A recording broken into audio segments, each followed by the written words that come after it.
what is your relationship status? Relationship status. Well, I'm married for the last 26 years, going on 27, and very happy. I've only had one marriage and produced beautiful children, and so I'm very happy with that too. I see a lot of people that go through life and they have a relationship where they don't grow together and the communication doesn't happen. And so when I decided to marry Georgia, the decision was based on the fact that she was an intelligent person who had the ability to communicate effectively and had the ability to change and go with the flow, sort of. And I think that's the most important thing, because you're a different person, when you're 20 or 25 or 30 than you're going to be when you're 45 or 50 or whenever it is. And so I think it's very, very important to find somebody that has the kind of communication skills and the kind of ability to change and flex. And I've been very, very fortunate that I've found someone that, hasn't been a dramatic, situation. There hasn't been strife and that sort of thing. So I'm very, very fortunate to have a long-term loving relationship. What would you say is an ideal family? What's the American ideal family? Well, I think the ideal family is, in my opinion, is kind of the old-fashioned family unit. In the old days, people got married relatively young, and they had 2 or 3 children, and the mother, for the most part, was a mother and took care of the house and the children, and the father always was the breadwinner and went away to work, and I still kind of subscribe to that ideal, that even though the times have changed and generally you have 2 working professionals. Certainly in our household we have 2 working professionals, but we've always been able to be there for the kids, and that's the most important thing, is that we've been able to be a unit that did everything together as a family. We've traveled together. The parents have always been there at all of the sports activities and all of the school activities, and always been, part of the kids' lives. And I think that's the most important thing, is to have a family that is together and does everything together and is a unit. It's just very, very difficult, I think, when the family unit is broken, which is really more the norm these days, because you lose that stability that provides kind of a base. And so I think having a stable family with kids that are born into and raised in a loving environment that's stable is the best possible world, and I've been fortunate to have had that. Have your religious views changed from your childhood to now? No, I don't think so. I think that religion is one of those things that instead of being brought up a certain way, I was always allowed as a child to do my own research and my own,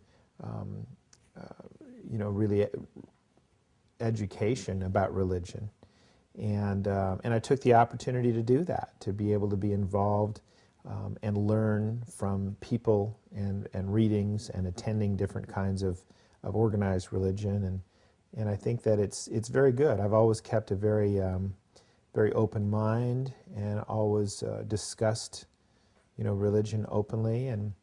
But I think that generally my religious beliefs have probably stayed relatively constant during my entire life. So there's not been a big change, I don't think. And would you consider yourself spiritually satisfied?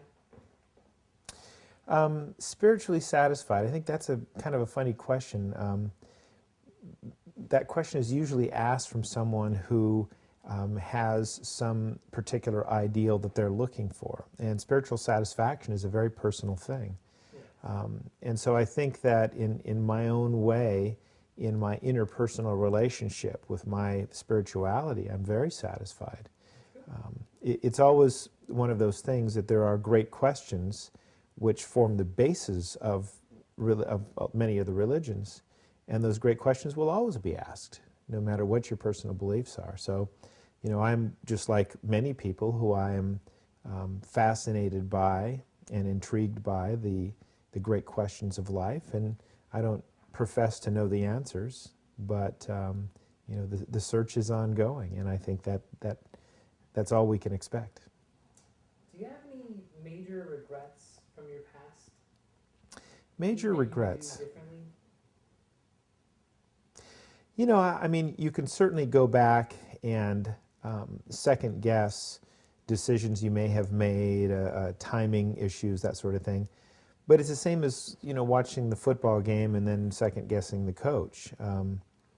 I think that everything that happens in your life has some purpose or meaning, and I think that everything that happens in your own background makes you who you are and forms the basis of being able to continue in whatever personal or professional endeavors that you're involved in. And so I have to say, no, there are probably some things that would have been different had I known different things at a certain point in time.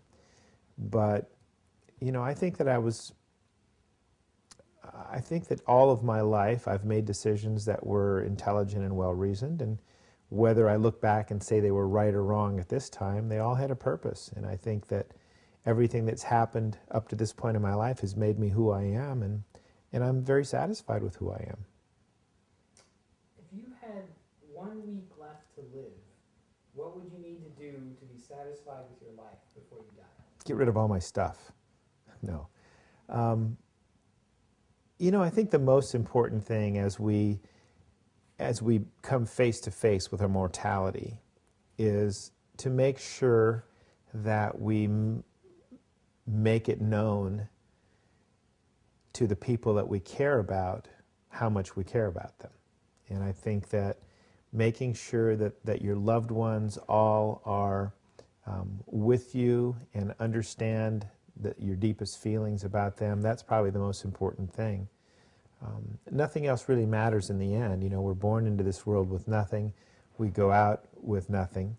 And then in the middle, we accumulate relationships and things and a plethora of things that happen during our lives. And I think that with 1 week to live, there's no one thing that I would have to do to make my life complete. I've been very blessed by having a very rich life and having traveled and done so many things. So there's no one thing I'd have to do.